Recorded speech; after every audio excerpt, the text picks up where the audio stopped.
Musim penghujan yang melanda kota Palembang dan sekitarnya membuat usaha yang mengandalkan sinar matahari untuk pengeringan bahan baku mengalami penurunan produksi.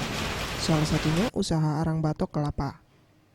Menurut Alex, pengusaha arang batok kelapa mengatakan terjadi penurunan produksi usaha arang batok kelapa miliknya.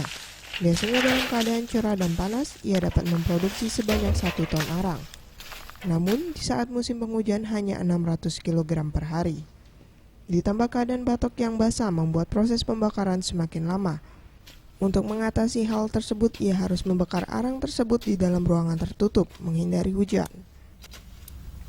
Sehari ini kan kalau sekali bongkar ini kan baru tahu hasilnya kan.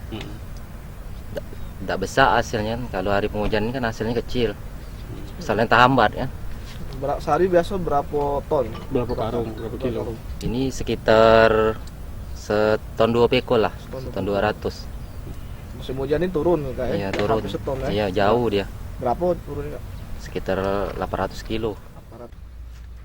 Untuk pendistribusian arang ini kebanyakan diambil oleh pengusaha rumah makan dan warung sate dengan harga jual 3.000 per kilo. Farel Dwi Satria, Septian Rizky, Sriwijaya TV.